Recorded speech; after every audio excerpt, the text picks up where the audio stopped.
জানিয়ে দিব এই মুহূর্তে আমাদের হাতে এসেছে বাংলাদেশের গুরুত্বপূর্ণ আপডেট সংবাদের শিরোনাম। শুরুতেই থাকছে আওয়ামী লীগবিহীন নির্বাচন, আত্মঘাতী সিদ্ধান্ত নাকি নতুন রাজনৈতিক ঝুঁকি। দর্শক, বাংলাদেশের রাজনীতিতে ফের ঘনীভূত হচ্ছে উত্তেজনার মেঘ। আসন্ন 12 ফেব্রুয়ারির জাতীয় নির্বাচনকে ঘিরে দেশ জুড়ে শুরু হয়েছে তীব্র রাজনৈতিক হিসাব নিকাশ। এ নিয়ে থাকবে বিস্তারিত প্রতিবেদন। এবারে জানিয়ে দিব এনসিপি থেকে আরেক নেতার পদত্যাগ। আরও থাকছে এবার কেয়ার হাসপাতাল, সংসদ ভবন ও জিয়া উদ্যান এলাকায় বিজিবি মোতায়েন। সব শেষে জানিয়ে দিব রাষ্ট্রীয় শোকের 3 দিন যেসব নির্দেশনা দিল ডিএমপি। এতক্ষণ শুনছিলেন হাতে থাকা আপডেট সংবাদের শিরোনাম, এবারে বিস্তারিত। তবে তার আগে অনুরোধ রইল ভিডিওটিতে একটি লাইক এবং কমেন্ট করে জানিয়ে দিন ভিডিও সম্পর্কে আপনার মূল্যবান মতামত। আরও জানিয়ে দিন ভিডিওটি কোথা থেকে দেখছেন বা কোন জেলা থেকে দেখছেন। আওয়ামী লীগবিহীন নির্বাচন, আত্মঘাতী সিদ্ধান্ত নাকি নতুন রাজনৈতিক ঝুঁকি। দর্শক, বাংলাদেশের রাজনীতিতে ফের ঘনীভূত হচ্ছে উত্তেজনার মেঘ। আসন্ন 12 ফেব্রুয়ারির জাতীয় নির্বাচনকে ঘিরে দেশ জুড়ে শুরু হয়েছে তীব্র রাজনৈতিক হিসাব নিকাশ। আওয়ামী লীগকে বাইরে রেখে যে নির্বাচনী পথে এগোচ্ছে বর্তমান সরকার ও বিএনপি, তাকে ঘিরে প্রশ্ন তুলছেন রাজনৈতিক বিশ্লেষকেরা। তাদের মতে এটি কেবল একটি বিতর্কিত সিদ্ধান্ত নয়, বরং দেশের রাজনৈতিক স্থিতিশীলতার জন্য এক বড় ঝুঁকি। বিশ্লেষকদের ভাষায় দেশের বৃহত্তম ও প্রাচীনতম রাজনৈতিক দলকে বাদ দিয়ে যে নির্বাচন অনুষ্ঠিত হতে যাচ্ছে তা গণতান্ত্রিক গ্রহণযোগ্যতার পরীক্ষায় পড়বে। প্রশ্ন উঠছে, কোটি কোটি ভোটারকে কার্যত নির্বাচন প্রক্রিয়ার বাইরে রেখে গঠিত সংসদের মেয়াদ ও কার্যকারিতা কতটা টেকসই হবে? আন্তর্জাতিক মহল কি এমন একতরফা নির্বাচনের স্বীকৃতি দেবে? এই প্রেক্ষাপটে নির্বাচন প্রতিহতের ডাক দিয়েছে আওয়ামী লীগের শীর্ষ নেতৃত্ব। দলটির পক্ষ থেকে জানানো হয়েছে আওয়ামী লীগবিহীন ভোট মানেই আত্মঘাতী সিদ্ধান্ত। তৃণমূল পর্যন্ত পৌঁছে গেছে এই বার্তা। পাড়া মহল্লায় সংগঠিত হওয়া, রাজপথে অবস্থান নেওয়া এবং ভোটকেন্দ্র ঘিরে প্রতিরোধ গড়ে তোলার পরিকল্পনার কথাও শোনা যাচ্ছে। আওয়ামী লীগের হাইকমান্ডের নির্দেশ, এই নির্বাচন শুধু দলীয় লড়াই নয়, বরং ভোটাধিকার বঞ্চিত জনগণের লড়াই। দলটির দাবি, যারা এই নির্বাচনে অংশ নেবে তাদের রাজনৈতিকভাবে বর্জনের মুখে পড়তে হবে। ফলে নির্বাচন যত ঘনিয়ে আসছে ততই উত্তপ্ত হয়ে উঠছে রাজনৈতিক মাঠ। অন্যদিকে সরকার ও প্রশাসন নির্বাচন আয়োজনের প্রস্তুতি এগিয়ে নিচ্ছে। আইনশৃঙ্খলা পরিস্থিতি নিয়ন্ত্রণে রাখতে বাড়ানো হয়েছে নজরদারি, কিন্তু বাস্তবতা হলো একদিকে প্রশাসনের প্রস্তুতি, অন্যদিকে আওয়ামী লীগের ডু অর ডাই আন্দোলনের ঘোষণা। এই মুখোমুখি অবস্থান দেশকে ঠেলে দিচ্ছে এক অনিশ্চিত পরিস্থিতির দিকে। সবচেয়ে বড় প্রশ্ন, ভোটের দিন সাধারণ ভোটাররা কি কেন্দ্রে যাওয়ার সাহস পাবেন, নাকি শূন্য ভোট কেন্দ্রই হয়ে উঠবে এই নির্বাচনের সবচেয়ে বড় প্রতীক? রাজনীতির এই খেলায় শেষ হাসিকার তা জানতে 12 ফেব্রুয়ারির দিকে তাকিয়ে আছে পুরো দেশ, এমনকি আন্তর্জাতিক মহলও। এনসিপি থেকে আরেক নেতার পদত্যাগ। জুলাই গণ অভ্যুত্থানের অন্যতম নেতা ও বৈষম্য বিরোধী ছাত্র আন্দোলনের সাবেক সদস্য সচিব আরিফ সোহেল জাতীয় নাগরিক পার্টি থেকে পদত্যাগ করেছেন। তিনি সংগঠনটির যুগ্ম সদস্য সচিবের পদে দায়িত্ব পালন করেন।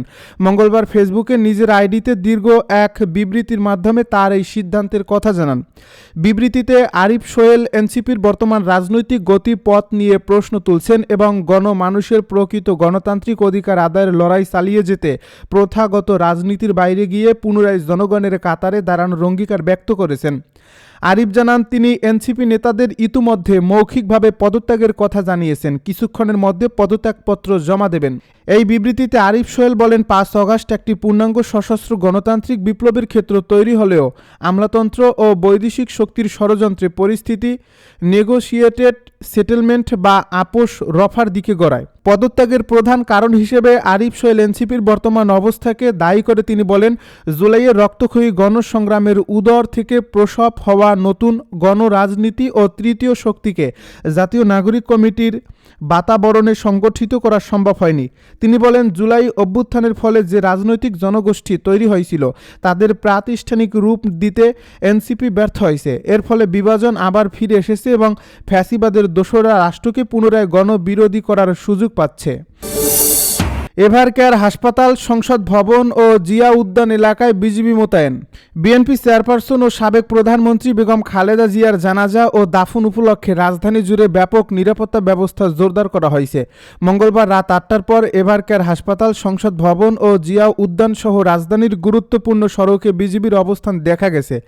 এর আগে মঙ্গলবার সচিবালয়ে স্বরাষ্ট্র মন্ত্রণালয়ের সভাকক্ষে অনুষ্ঠিত এক সমন্বয় সভা শেষে প্রধান উপদেষ্টার প্রেস সচিব শফিকুল আলম সাংবাদিকদেরকে জানিয়েছিলেন, বেগম খালেদা জিয়ার জানাজা ও দাফন উপলক্ষে ঢাকা মহানগর পুলিশ সহ বিভিন্ন আইনশৃঙ্খলা রক্ষাকারী বাহিনীর 10,000-এরও বেশি সদস্য এ দায়িত্বে নিয়োজিত থাকবেন। প্রয়োজন হলে কিছু এলাকায় সেনাবাহিনীও সহায়ক ভূমিকা পালন করবে। নিরাপত্তা প্রস্তুতি প্রসঙ্গে তিনি বলেন, পুলিশের বিভিন্ন ইউনিট এবং অন্যান্য নিরাপত্তা সংস্থা আগের অভিজ্ঞতার আলোকে পুরো বিষয়টি নতুন করে পর্যালোচনা করছে। সম্প্রতি বৃহৎ পরিসরের একটি জানাজা আয়োজনের অভিজ্ঞতা থাকায় বাহিনীগুলোর পূর্ব প্রস্তুতি ছিল, এবার সেটিকে আরও বিস্তৃত ও সুসংগঠিত করা হয়েছে। মঙ্গলবার দুপুরে বিএনপি মহাসচিব মির্জা ফখরুল ইসলাম আলমগীর জানিয়েছেন, বেগম খালেদা জিয়া জানাজায় বুধবার দুপুর 12টায় জাতীয় সংসদের দক্ষিণ প্লাজায় অনুষ্ঠিত হবে। বিএনপি চেয়ারপারসনের রাজনৈতিক কার্যালয়ের সামনে থেকে জরুরি বৈঠক শেষে সাংবাদিকদেরকে এ তথ্য জানান তিনি। এর আগে মঙ্গলবার ভোর 6টায় রাজধানীর এভারকেয়ার হাসপাতালে চিকিৎসাধীন অবস্থায় মারা যান বেগম খালেদা জিয়া। গত 23 নভেম্বর ফুসফুসের সংক্রমণ থেকে শ্বাসকষ্ট নিয়ে হাসপাতালে ভর্তি হয়েছিলেন বেগম তিনি। এরপর দেখা দেয় নিউমোনিয়া, সঙ্গে কিডনি, লিভার, আর্থ্রাইটিস ও ডায়াবেটিসের পুরনো সমস্যা। হাসপাতালে ভর্তির পর শারীরিক অবস্থার অবনতি হওয়ায় হাসপাতালের নিবিড় পরিচর্যা কেন্দ্রে নেওয়া হয় তাকে। রাষ্ট্রীয় শোকের 3 দিন যেসব নির্দেশনা দিল ডিএমপি।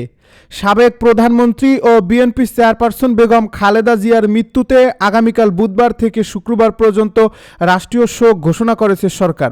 এ সময়ে কয়েকটি নির্দেশনা দিয়েছে ঢাকা মহানগর পুলিশ। মঙ্গলবার সন্ধ্যায় এক সংবাদ বিজ্ঞপ্তিতে ডিএমপি জানায়, বেগম খালেদা জিয়া রাজধানীর একটি হাসপাতালে চিকিৎসাধীন অবস্থায় ইন্তেকাল করেছেন। তার এই মহাপ্রয়াণে ডিএমপি গভীরভাবে শোকাহত। বেগম খালেদা জিয়ার মৃত্যুতে আগামী বুধবার থেকে শুক্রবার পর্যন্ত রাষ্ট্রীয়ভাবে শোক পালন করা হবে। এই অবস্থায় 3টি নির্দেশনা জারি করছে ডিএমপি। শোকের সময়ে ঢাকা মহানগর এলাকায় সব ধরনের আতশবাজি, পটকা ফোটানো, ফানুস ও গ্যাস বেলুন উড়ানো নিষিদ্ধ করা হলো। উন্মুক্ত স্থানে কোনো ধরনের সাংস্কৃতিক অনুষ্ঠান, ডিজে পার্টি, র্যালি বা শোভাযাত্রা করা যাবে না। উচ্চ শব্দে গাড়ির হর্ন বাজানো বা গণ উপদ্রব সৃষ্টি করে এমন কোনো কর্মকাণ্ড করা যাবে না। ছাত্রদলের কর্মীকে প্রকাশ্যে ডেকে নিয়ে হত্যা। নরসিংদীর মাধবদীতে বাড়ি থেকে ডেকে নিয়ে জাহিদুল ইসলাম নামের এক ছাত্রদল কর্মীকে হত্যা করেছে দুর্বৃত্তরা। সোমবার দিবাগত রাত 9টার দিকে সদর উপজেলার মাধবদী থানায় নোয়াপাড়া এলাকায় এ হত্যাকাণ্ডের ঘটনা ঘটে। নিহত জাহিদুল ইসলাম পলাশ উপজেলার জিনারদি ইউনিয়নের গয়েশপুরের মোশাররফ হোসেন ভূঁইয়ার ছেলে। তিনি শেখেরচর বাবুরহাটে ব্যবসা করতেন। নিহতের পরিবারের সদস্যদের অভিযোগ, সোমবার রাতে জাহিদুল জিনারদি ইউনিয়নের চরনগরদি এলাকায় অবস্থান করছিলেন। এ সময় তার মুঠোফোনে একটি কল আসে। জরুরি প্রয়োজনে মাধবদীর নোয়াপাড়ায় যেতে বলা হয় তাকে। নোয়াপাড়ায় পৌঁছানোর পর আগে থেকেই অবস্থান নেওয়া দুর্বৃত্তরা তাকে ঘিরে ধরেন। এ সময় কোনো কিছু বুঝে ওঠার আগেই ছুরি দিয়ে বুকে আঘাত করে পালিয়ে যায় তারা। ঘটনাস্থলে উপস্থিত স্থানীয় লোকজন জাহিদুলকে দ্রুত উদ্ধার করে নরসিংদী জেলা হাসপাতালে নেওয়ার পর চিকিৎসক তাকে মৃত ঘোষণা করেন। নরসিংদী জেলা ছাত্রদলের সভাপতি সিদ্দিকুর রহমান নাহিদ বলেন, জেলা ছাড়া ছাত্রদলের কোনো কমিটি নেই। জাহিদুলের ছাত্রদলে কোনো পদ নেই। সে ছাত্রদলের একনিষ্ঠ কর্মী। তার হত্যাকারীদের দ্রুত গ্রেপ্তার করে আইনের আওতায় আনার দাবি জানাচ্ছে।